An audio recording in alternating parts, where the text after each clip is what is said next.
Gracias por venir. Gracias por venir in Spanish means thanks for coming. Gracias por venir. Gracias por venir. So there's two things that we can see in this sentence. We can use this sentence as like a hook to remember two important things about Spanish. The first thing is that we have two words for. We already saw another word for. For example, how are we saying for me? Para mí. Para mí, good. And for you, speaking informally? Para ti. Para ti. So we had me and ti coming with prepositions. Para mí, para ti, de mí, from me, de ti, from you. But then for the other people, we just say for he, for example. So how is for him or for he in Spanish? Para él. Good. And for her? Para ella. Good. So this para is when something is for somebody. No? So for example, if we want to say this is for you, speaking informally, let's say it's a masculine object. This one is for you. How would you say that? Ello. What is tonight? Esta. Good. So that's your hook and you go from there. Esta noche. Yeah. But I want a masculine thing. Esto. What you should do is look at somewhere that you've used it. So you should look at this car. Este. And then you find it. These are the processes that we're learning, and this is half of the method. You can take yourself through those processes when you need to find it. Yeah. And then it comes to your memory. Then you know it after that. But the first few times you need to have a look around, let's say, and see to find it. So this or this one, masculine thing. Este. Este. So this one is for you, speaking informally. Este es para ti. Good. Este es para ti, if we mean a masculine thing. What if you meant these are for you, masculine or mixed things? Estos son para ti. Well done. Estos son para ti. So we saw that actually for this and these, we have este and estos. In este, we have the e of el, and in estos, we have the os of los. Estos son para ti. So this is the four that we learned until now. No? Then we have por, which is much more flexible. It has many more meanings. Let's investigate some of them. Por, you can use it like because of.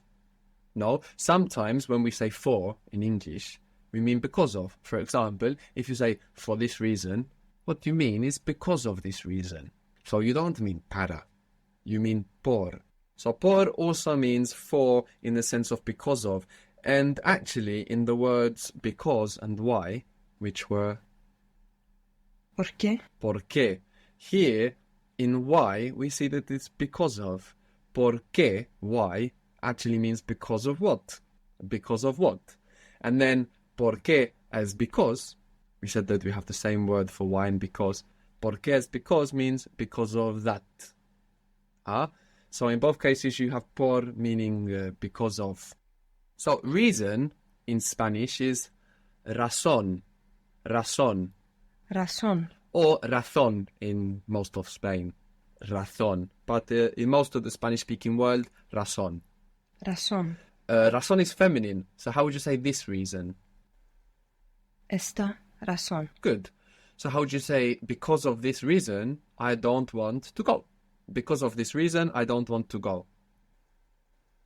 Por esta razón no quiero ir.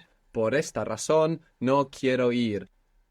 Let's contrast the two. What was to buy? Do you remember to buy? Comprar. Comprar. Good. Comprar. You can say, I'm buying it for you. How would you say that? Let's keep it informal. I'm buying it for you. Lo compro para ti. Good. Lo compro para ti. That means, this thing, I'm buying it for you. But maybe in some context you want to say, I'm buying it because of you. How would you say that? Lo compro por ti. Good. Lo compro por ti. So it doesn't mean necessarily that this thing is for that person, just that you've bought it because of that person. No? So maybe you buy an ashtray in your house and your one friend that smokes comes and you say, Lo he comprado por ti.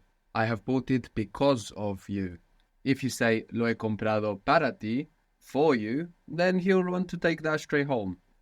Another use for por is when we're talking about time. When you're talking about periods of time, for 2 weeks, for 2 days, you will not say para, you will say por. This is another place where you use por. The word for day is día. Día. It's actually related to an Indo-European root, which just means a very old root, meaning light, and deity in English comes from the same root. Or the J of Jupiter is actually also from this root. Jupiter means something like the father of the gods. You have Peter, like paternal there, and Ju from this same root as Dia and deity. And of course you have Jupiter, which is the biggest planet, so the father of the gods, Jupiter. Dia is a word that looks feminine, and it's one of those few words that end in A that look feminine, that are masculine.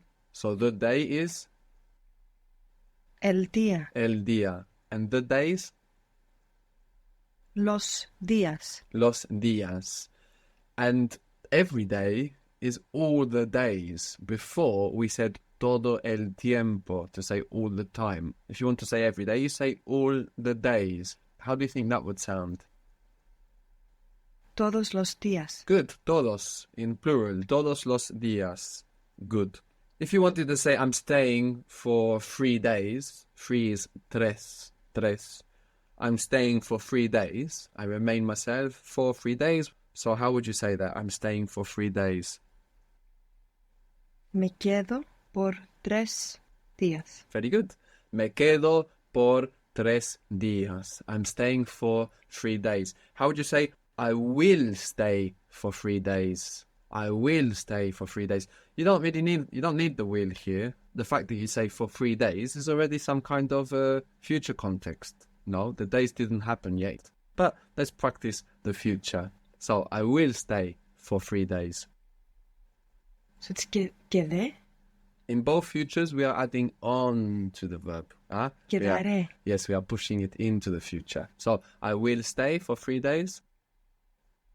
Me quedaré por 3 días. Good. Me quedaré por 3 días. So this sounds a little bit more certain, when you use the future. Me quedo por 3 días. I'm staying for 3 days. Me quedaré por 3 días. I will stay for 3 days. How would you say I would stay for 3 days? I would stay for 3 days. A nice hook to remember would is I would like, or it would please me. This is a nice hook. Me gustaría. So this is a nice hook to remember would, because it's something that's very common that you will use a lot. So what is that little bit you need for would that you can pluck out of me gustaría? The ia ending. Perfect. So I would stay for 3 days. Me quedaría por 3 días. Good. Me quedaría por 3 días, but I have to work. You remember what is to work? We saw it very briefly. Trabajar. Trabajar. Good. Trabajar is Trabajar, and that Jar makes jar. Trabajar. So, but I have to work. Pero tengo que trabajar. Yes, now all together, huh? I would stay for 3 days, but I have to work. And not from memory, but thinking it through because I've already again. forgotten it. Good. So, thinking it through again, taking that time to think it through again. I would stay is the first bit. Me quedaría Good. For 3 days.